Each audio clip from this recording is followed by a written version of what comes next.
Good morning भाई लोगों। सबसे पहले तो आप सभी को दिल से धन्यवाद कि आप लोगों ने मेरे को इतना सारा प्यार दिया है। इतने टाइम अब से आप पूछ सोनू सकते भैया हो कि क्यों सोनू नहीं आ भाई रहे थे आप इतने दिलराज दिनों भैया से के कहाँ साथ थे, मिस्टर क्या कर इंडियन रहे थे, हैकर आपके साथ क्या के हुआ, वीडियो क्या में। नहीं हुआ। आप सुनिए जरा तो भाई लोगों सच भैया बता की रहा हूँ, बातें सुन। पिछले 60 दिनों से मैं अपने घर पर बैठकर रो रहा हूँ। बहुत सारी एंजाइटी फील कर रहा हूँ और बहुत कुछ हो रहा है, मतलब क्योंकि मेरी जिंदगी बर्बाद हो चुकी है। अब मेरे पास कुछ भी नहीं है करने को। क्या हुआ है मेरे साथ,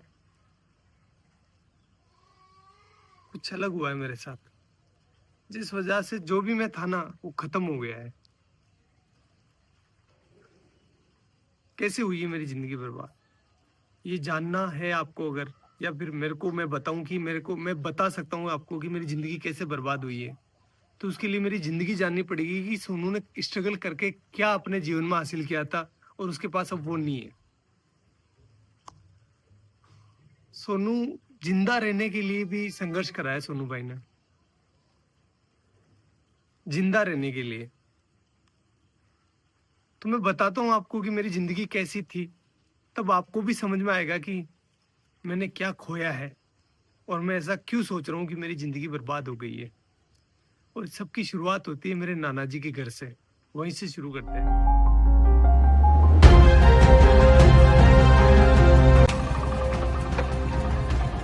गाइस ये है मेरे नाना नानी का घर, जहां पर मेरा जन्म हुआ था।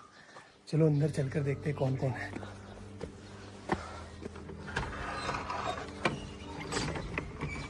गाइस मामी है, मामी से बात करते हैं। दोग जी मामी कैसे हो? बढ़िया, ठीक। क्या कर रहे हो? हाँ तैयार है, सब तैयार है। तो कुछ ऐसा दिखता है नाना नानी का घर। मेरा जन्म हुआ था यहाँ पर। पहले आपको पता है कि ना हॉस्पिटल वगैरह नहीं जाते थे, मतलब बच्चे जो है वो घर पर ही हो जाते थे। तो मेरा भी जन्म ऐसे ही हुआ है। मामी हम यहाँ कौन से कमरे में रहते थे पहले, जब मैं छोटा था ना, बच्चा था तब? इस वाले में। ये है वो रूम जहां पर हम बचपन में रहा करते थे, ये वाला। देखो आप, ये देखो इधर इधर इधर इधर। इस वाले रूम में जो है भेड़ और बकरियों के बच्चे रहा करते थे, क्योंकि बाहर कुत्ते मार देते थे ना, इसलिए। और इस वाले पोर्शन में जो है मेरी बूढ़ी नानी, जो अब इस दुनिया में नहीं है, और मेरी मम्मी दोनों रहा करती थी। और यहीं पर हम जो है पले बड़े हुए हैं। एक्चुअली में हुआ क्या था गाइस कि यार वो एल्कोहलिक थे, थोड़ा सा उनकी हैबिट थी कि उनको नशा लग गया था। तो फिर वो हमारी टेक केयर नहीं कर पा रहे थे अच्छे से। तो नाना नानी ने ये रिस्पॉन्सिबिलिटी ली कि हम जो है इन बच्चों को पालेंगे, अदरवाइज इनका क्या होगा। तो उन्होंने हमें यहाँ लेकर आए और यहीं पर जो है मम्मी अपना काम करती थी, साथ ही साथ हमारा पालन पोषण यही हो रहा था। तो मैं एक लाइन बोल सकता हूँ कि अगर मेरे नाना नानी नहीं होते ना, तो आज मैं या फिर मेरे बहन भाई हो सकता है कि इस दुनिया में नहीं होते। गाइस देखो नाना जी का गांव कितना प्यारा है। खैर फिर वो टाइम आया जब हमें ये घर छोड़ना पड़ा, क्योंकि यार गाइस देखो नाना नानी कब तक पालेंगे, उनकी खुद की भी कोई जिम्मेदारी है, इसलिए फिर हमें यहाँ से जाना पड़ा। चलो अपन भी चलते हैं, लेकिन उससे आशीर्वाद ले लेते हैं। चलो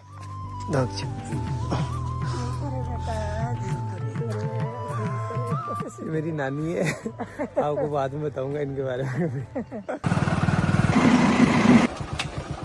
और अपने गांव आते ही हमें घरेलू परिस्थितियों के कारण अपने घर नहीं घुसने दिया गया, इसलिए हमने बड़े पापा की कोठी का चुनाव किया। म्याऊ म्याऊ।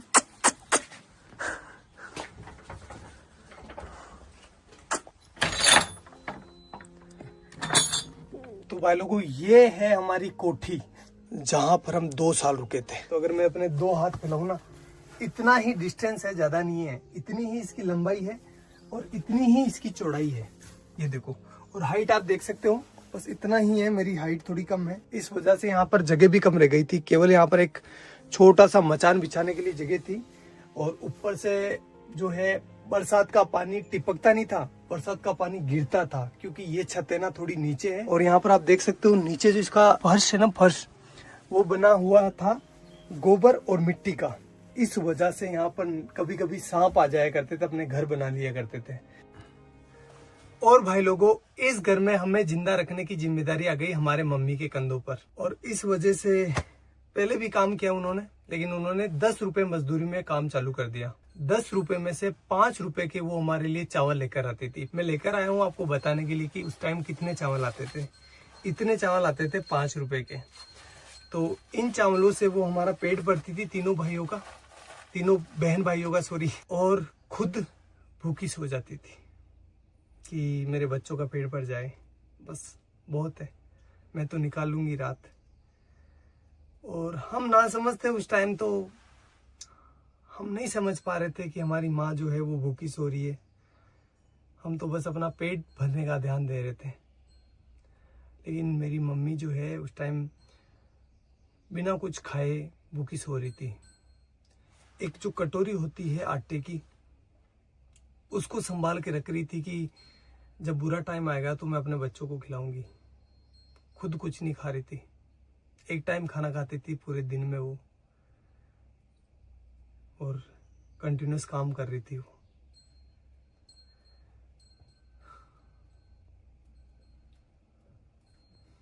और ये सारी चीजें हम बच्चे नहीं समझ पा रहे थे, हमारा माइंड उतना डेवलप नहीं था कि हम ये इतनी भारी चीजें समझ पाए। हम तो अपना पेट भरते, खेलते और अच्छे थे। मम्मी को ही पता है कि वो हमें कैसे जिंदा रख रही है। मदर इंडिया, यही तो मदर इंडिया है। सारे दुख खुद रख लेती है और अपने बच्चों तक किसी भी प्रकार की प्रॉब्लम्स नहीं पहुंचने देती है। बाबड़ी कोई का लोन भी मांग पाने की दान की जाती कड़ू कई माती गणा दौरा तेरा पड़िया। हाँ तेन गणा दौरा पड़िया रे भाई थारी मात तो सब्जी बेचती, लेडीज रहती, भाई दौड़ाती, तेन खुआती, बा भूखी रहती, भाई मार ससुरी भूखा। तना दूध पाइयो, तेन रोटी खुआई, गनी दोरी कमा कमारा, तमात का दान की जाती। हाँ ते भरा का केवन के ते बली दूध ने भरे क्यों, मैं ते दिए किसी को केव गणा दौरा पहले तो बा। और भाई लोगों, इस वाली छत की ना एक स्पेशल कहानी है, बताता हूँ मैं आपको। पर मैं, मेरा भाई और मेरी बहन बैठे थे शाम को, और हम राह देख रहे थे कि हमारे लिए कोई खाना लेकर आएगा, क्योंकि हमारी मम्मी जो थी वो गांव चली गई थी किसी कारणवश, तो हमारे लिए खाना नहीं बना था उस टाइम। कोई भी खाना लेकर नहीं आया और हम तीनों बहन भाई भूखे ही सोए। यही जगह थी वो, सेम टू सेम। एक बात बताऊँ आपको, जब आप भूखे होते हैं ना तो आपको अच्छे से नींद नहीं आती। देख लेना एक बार। चलो मैं आपको अपनी बहन से मिलवाता हूँ। अगर भाई नहीं होता अपना, तो अपन आज क्या होते हैं, कहाँ पर होते हैं? कुछ भी नहीं होते हैं, कुछ भी वजूद नहीं होता हमारा। जिंदा होते? नहीं हा? नहीं। भाई ने क्या किया अपने लिए? बहुत मेहनत की, बहुत हमें शिक्षित किया। बड़े भाई ने हमें सब कुछ सिखाया, सब कुछ दिया।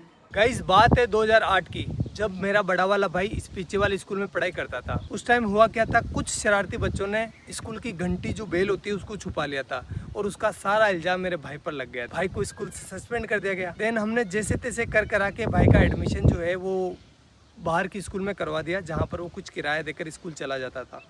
2 रुपये लगते थे शायद उस टाइम किराए के, या 1 रुपया लगता था, आई डोंट नो फुली। फिर कुछ समय बीता, उसके बाद मैंने और मेरी बहन ने 5वीं क्लास पास कर ली, और हम जब 6ठी क्लास में यहाँ पर एडमिशन लेने आए तो हमें बोला गया कि आपके भाई ने जो घंटी छुपाई थी उसको जो है आपको भरना पड़ेगा, अदरवाइज़ आपका एडमिशन नहीं होगा।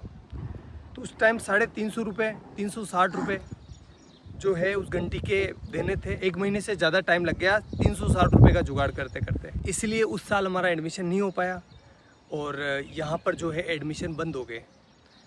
अब घर वाले हमें किराया देकर किसी दूसरी स्कूल नहीं भेज सकते थे, क्योंकि वो अफोर्ड नहीं कर पाते उस टाइम, और हम छोटे बच्चे थे तो किसी दूसरे गांव भी स्कूल नहीं जा पाते, क्योंकि दूर था ना। हमारा गांव काफ़ी बड़ा है, तो हम दूसरी जगह अगर जाएंगे ना तो हमें कम से कम 3-4 किलोमीटर जो है पैदल चलना पड़ेगा। तो छोटे बच्चे थे तो नहीं हो पाया वो सारी चीज़, और हमारा 1 साल पूरा बर्बाद हो गया। फिर मेरे बड़े वाले भाई ने एक भारी डिसीजन ले लिया, और उसने अपनी सारी पढ़ाई छोड़कर, अपनी सारी ज़िंदगी दांव पर लगाकर मेरी और मेरे बहन के लिए काम चालू कर दिया। उसने फर्स्ट काम चालू करा मंडी में। जो सब्जी मंडी होती है ना वहाँ पर। गाइस मैं हूँ अभी उस सब्जी मंडी के अंदर जहाँ से मेरा भाई सब्जी खरीदता था। 15-20 किलो वजन को अपने सर पर रखकर मेरा गांव जो कि यहाँ से 20-25 किलोमीटर दूर है वहाँ पर लेकर जाता था। वो सब्जी वो फल फ्रूट बेचता था जिससे कि कुछ पैसा आए और वो अपने बहन भाइयों का पेट भर सके, अपनी माँ के सर पर जो बच्चों का पालने का भार था उसको कम कर सके। और ये वो काम कर रहा था जब उसकी उम्र है ना 16 साल थी। वो बाल श्रम कर रहा था। क्यों? क्योंकि अपने बहन भाइयों को जिंदा रख सके और उनको अच्छी एजुकेशन दे सके। घर में कई सामान नहीं रहा तो दोनों मन भाई सब्जी ले जाता, मैं दोनों जेर बेच जाता। ये वो चौराहा है जहाँ पर मेरा भाई सब्जी लेकर उतरता था और उसे एक एक घर बेचने जाता था। चलो मैं आपको दिखाता हूँ कि वो इतना सारा वजन लेकर कितना पैदल चलता था।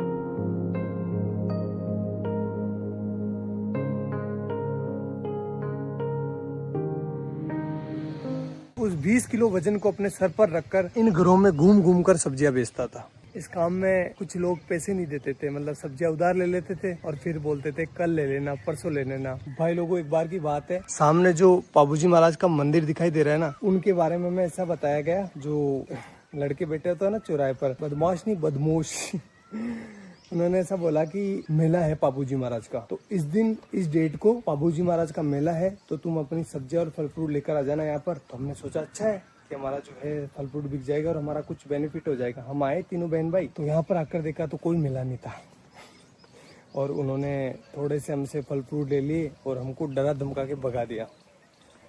तो एट दी एंड धंधा जो है वो इतना अच्छा चल नहीं रहा था, इसलिए उस काम को भी हमें छोड़ना पड़ा। हमें नहीं, मतलब भाई को छोड़ना पड़ा।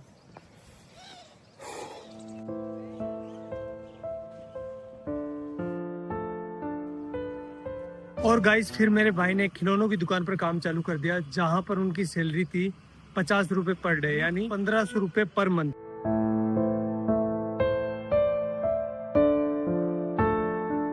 एक महीने बाद जब भाई की सैलरी आई तो उसने लगभग आधा भाग यानी 700 रुपए के आसपास मेरे और मेरी बहन के लिए बुक्स लेने में खर्च कर दिया, जबकि खुद काम पर फटे हुए कपड़े पहनकर जा रहा था। वो चाहता तो अपने लिए कपड़े ले सकता था ना, लेकिन नहीं लिए उसने। लेकिन हम खुश थे। क्यों खुश थे? क्योंकि पहली बार रजिस्टर आया था, पहली बार हेल्प बुक आई थी, अब हमारे भी अच्छे दोस्त बनेंगे। यार बुक्स अच्छी आती है तो दोस्त आते ही है ना, भाई तेरी हेल्प बुक दे दे, तो हमारा कॉन्फिडेंस है ना सीधा आसमान चला गया।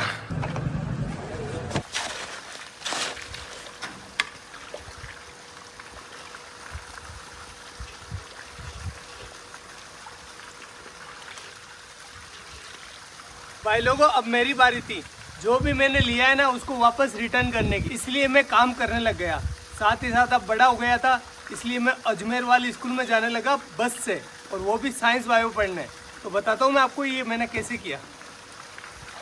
गाइस ये जो सामने सीमेंट की फैक्ट्री देख रहे हो ना, इसकी दीवार बनाई है ये वाली, ये गाइस ये मैंने अपने हाथों से डलवाई है। अब तो खराब भी होने लग गई, बताओ ये। भाग भाग सोनू भाग भाग भाग भाग। गाइस अब तो मैं भाग भी नहीं पा रहा हूँ। पहले ना इतना दूर, लगभग ये होगा 600 मीटर दूर, एक पूरा सीमेंट का कट्टा जो कि 50 kg वेट का, यहाँ पर पटक कर अपने कंधे पर, और एक साइड जो है ना वो चिमनी लगी हुई है, वहाँ से लेकर उस वाले कोने से जहाँ से अपन आए थे ना वहाँ पर लेकर जाता था। अरे भगवान, इसका ठेकेदार इतना खड़ूस था। जब मैं बोलता था ना, मैं छोटा था तो दर्द तो होता है यार, 50 किलो का कट्टा लेकर जाता था तो पेन हो रहा था मेरे को। तो मैंने बोला सर कि मेरे से ना ये लेकर नहीं जा पा रहा हूँ मैं इसको। तो बोला कि काम पर क्यों आया है, पैसे किस बात के मिलेंगे, ऐसे बोलते थे। करना पड़ता था भाई। तो ये वाला काम तो मेरे को ज़िंदगी भर याद रहेगा, क्योंकि वो सीमेंट के कट्टों ने मेरी रीढ़ की हड्डी में प्रॉब्लम कर दी। गाइज ये जो आप बिल्डिंग देख रहे हो ना, ये हमने बनाई है एक मजदूर के तौर पर। और गाइज ये वाली जो टंकी आपको दिखाई दे रही है, ये बनवाई है। हाँ, ये जो दीवार आप देख रहे हो ना, ये सब कुछ। भाई लोगों, भैंस चराते टाइम बायोलॉजी पढ़ने का मजा ही कुछ अलग होता है, क्योंकि एग्जाम्पल यहाँ पर सामने होते हैं। जब एक बगुला है ना भैंस के आसपास होता है तो उसका मतलब ये है कि वो सेब पोजीता कर रहा है। क्योंकि आप देख सकते हो जहाँ पर भैंसें चर रही है ना, उसके पास एक बुगला है। ये देखो बुगला है। क्योंकि जब भैंस चारा खाती है ना, तो चारा हिलने की वजह से उसके अंदर जो कीड़े होते हैं वो बाहर निकल जाते हैं, और ये बुगला उनको खाकर पेट भर लेता है। ये दो जीवों का एक संबंध है, जिसमें एक को कोई भी घाटा नहीं होता और दूसरे को फायदा हो जाता है। प्रेरित धाराओं से उत्पन्न होने वाले चुंबकीय क्षेत्र का मान सदैव इस प्रकार होता है कि वो उन कारणों का विरोध करता है जिसके कारण इसकी स्वयं की उत्पत्ति हुई है।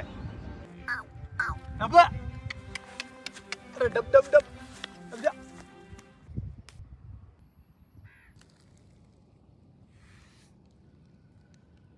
अब भाई लोगों अब रिजल्ट का टाइम, लेकिन वो मैं यहाँ नहीं बताऊंगा, मैं बताऊंगा उस वाले पहाड़ के ऊपर। तो चलो चलते हैं। अरे काटे काटे या तो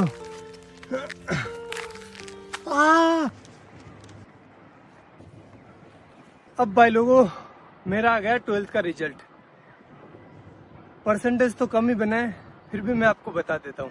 ये देखो 77%, जिसमें से केमिस्ट्री में आए 93 डिक्टेशन और फिजिक्स में आए हैं 87 डिक्टेशन। भाई लोगों ये मेरे परसेंटेज नहीं है, ये लेकर आया मेरे जीवन में कॉन्फिडेंस। अभी तक भी मेरे जीवन में कोई हार्ड काम आता है ना, तो मेरे को अंदर से आवाज होती है कि तू कर लेगा, डर मत, तू कर लेगा। लेकिन इस बार है ना, मेरे को सोनू का सूरज डूबता हुआ दिखाई दे रहा है।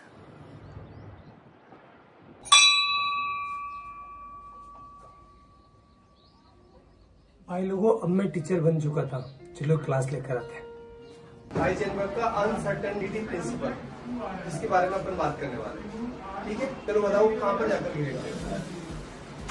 कि जब एक मार्कर मेरे हाथ से निकला ना, तो ऑटोमेटिकली आपकी नजर जो है मार्कर के ऊपर होती हुई आपको पता चल गया कि मार्कर कहाँ जा रहा है। इसकी पोजीशन पहले ये कहाँ पर है वो पता है, और इसकी स्पीड पता है, और ये किस डायरेक्शन में जा रहा है पता है। तो अपन इसका पाथ डिसाइड कर सकते हैं। एक इलेक्ट्रॉन को ये वरदान दिया है भगवान ने, ऐसा हाथ रखा, जा बेटा जा, इस दुनिया में जा, और तेरी है ना कोई इंसान एक टाइम पर ना तो तेरी पोजीशन मतलब दोनों को एक साथ पता नहीं कर सकता। फिर ऐसे करते करते मैं टीचर बन गया, और मेरे पास बहुत काम था। 3-4 कोचिंग ऑफलाइन जाता था, 1-2 ऑनलाइन थी, मतलब मस्त। और जो भी चीज़ें मैंने अपने परिवार के लिए सोची थी, भाई के लिए, मम्मी के लिए, वो मैं कर रहा था अच्छे से, कोई दिक्कत नहीं थी। उसी टाइम मेरे पास आया भैया का कॉल सीधा टीम से भैया का कॉल। इतना खुश हो गया था मैं यार, भैया का, इतने बड़े आदमी का कॉल डायरेक्ट आया था मेरे पास। तो फिर भैया का कॉल आया और भैया ने बोला मेरे को, सोनू यार हमारे यहाँ पर है ना एक साइंस की लड़के की डिमांड है, तो तू आ सकता है क्या। मैंने बोला ठीक है भैया मैं कर लूँगा, कोई दिक्कत नहीं है। तो फिर मैंने वहाँ पर मतलब ऑफिस में पार्ट टाइम जॉब चालू कर दिया। 2-3 घंटे के लिए जाता था, केमिस्ट्री से रिलेटेड और फिजिक्स से रिलेटेड, मतलब ऑल ओवर साइंस का काम मैं संभालने लगा। और ऐसे करते करते करते करते 2 महीने निकले। 2 महीने के बाद भैया ने आगे से बोला मेरे को कि सोनू तो ऐसा कर, फुल डे ज्वाइन कर ले, सारा दिन काम कर, और पॉसिबल है तो कर ले। घर वालों से बात करी, घर वालों ने, मेरे बड़े वाले भाई से मैंने पूछा तो उसने कहा कि यार देख तू ज्वाइन कर ले, कोई दिक्कत नहीं, अपने ही गांव के तो कोई प्रॉब्लम नहीं होगी। मैंने कहा ठीक है कर लेता हूँ, इसमें क्या दिक्कत है, आपने बोल दिया तो वो सब आपसे आगे क्या है, कोई नहीं, कुछ नहीं है। ऐसा करके मैंने टीम को ज्वाइन कर लिया, और फिर मेरा अच्छा शानदार टाइम आया। मैं बहुत अच्छा काम कर रहा था सभी चीज़ों में, मतलब पहले मैं साइंस से जुड़ा था, लेकिन अब मैं जो है ना वीडियो का एडिशन हो गया, और भी बहुत सारी चीज़ें हो गई। कैमरा के पीछे बहुत सारी चीज़ें चलती है ना, मतलब पत्थर उठाना खड्डे खोदना, सारे काम जो भी हो सकता है सब कुछ कर रहा था। Everything I can do, I do that. Best चल रहा था, कोई प्रॉब्लम नहीं थी, अच्छी चीज़ें हो रही थी, शानदार, हर एक चीज़ में शानदार एफर्ट लगा रहा था। जो मतलब एक वीडियो आपको लगता है कि बहुत इजी होता है, लेकिन इजी नहीं होता, बहुत हार्ड काम है एक वीडियो को बनाना। जैसे एग्जांपल के तौर पर मैं बोलूँ तो जो बनाना है ना, बनाना से पोटेशियम निकाला था, आपको याद होगा, वो 20-23 मिनट की वीडियो थी, अच्छी भी चली थी वो वीडियो। उस वीडियो को मैं संभाल रहा था पीछे, उसका सारा केमिस्ट्री मैं संभाल रहा था। उस वीडियो को गाइस शूट करते करते 2 से 3 महीने निकल गए, इतना एफर्ट लगाया इस पर, और वीडियो चली भी सही, आपका प्यार भी दिखा उसमें। तो ये तो एक एग्जांपल है, बाकी बहुत सारे काम किए, जैसे डायमंड वाला, और भी बहुत सारे साइंस के सारे प्रोजेक्ट थे ना, वो मैं हैंडल करता था बिहाइंड द कैमरा, और चीज़ें अच्छी चल रही थी, मतलब कोई दिक्कत नहीं था, सब कुछ शानदार था। मैं सारे कंपनी के रूल एंड रेगुलेशंस फॉलो कर रहा था, मेरी अटेंडेंस की भी कमी नहीं थी, हर एक चीज़ बेस्ट थी। और मैं भैया की इतनी रेस्पेक्ट करता हूँ, आज भी करता हूँ, कि भैया के सामने कभी ऐसा टाइम था मैं चेयर पर नहीं बैठता था। मतलब मुझे लगता था कि नहीं, मेरी औकात नहीं इनके बराबर बैठने की। और आज तक मैं उनसे हैंडशेक नहीं ओके करता। भाई लोगों, सब जब भी वो लोग कुछ मिलके अच्छी चीज़ करते ना, सोनू तो भैया का हैंडशेक साथ करते देते थे। हैं। मैंने जितना नहीं- होता मैंने है मतलब मेरा भैया सोचा को कि सपोर्ट नहीं यार, करते हैं वीडियो में उनके भैया में। से हैंडशेक कैसे कर सकते हैं ओके। अपन। मैं उनके पैर छूता था, इतनी इस लेवल पर रेस्पेक्ट कर रहा था मैं। सब कुछ चीज़ें शानदार चल रही थी, कोई भी प्रॉब्लम नहीं थी किसी भी प्रकार से। अभी 2-3 महीने पहले ही मेरे साथ कुछ ऐसा हुआ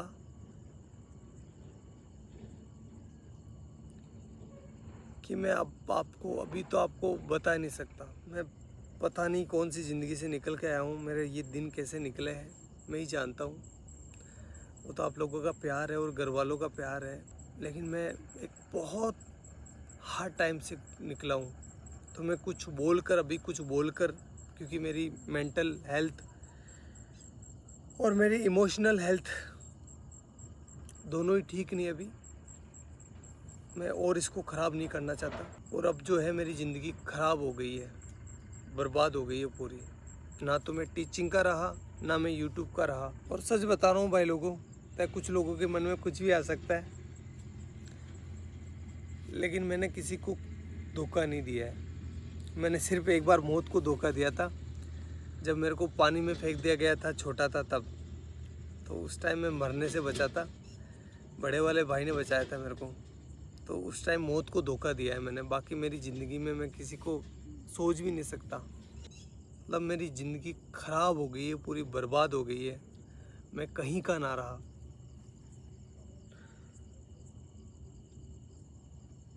लेकिन घर वालों को वो चीज़ें नहीं दिखा सकता मैं। वो मेरी वजह से परेशान हो रहे थे। और आगे से मैं रहूँगा भी नहीं, ना तो आपके सामने रहूँगा, ना घर वालों के सामने रहूँगा। और साल भर तक मैं ट्राई करूँगा, अगर मेरे से ये हो जाता तो ठीक, अदरवाइज़ मैं जो है वापस अपने एजुकेशन फील्ड में चला जाऊँगा। और साथ ही जो है अपनी एजुकेशन को भी सुधारूँगा। और साथ ही ये करके देखना पड़ेगा, सिचुएशन ऐसी हो गई है कि मेरे को करना पड़ेगा, क्योंकि मैं क्या करूँगा अब। और आगे आने वाले टाइम में बताऊँगा मैं आपको कि मेरे साथ क्या हुआ है। लेकिन अभी मेरे को माफ़ करना, मैं नहीं बता सकता। मैं वापस वो डार्क टाइम नहीं देखना चाहता। आगे जाकर बताऊँगा, मैं पक्का बताऊँगा, लेकिन अभी नहीं। हाथ जोड़कर रिक्वेस्ट है।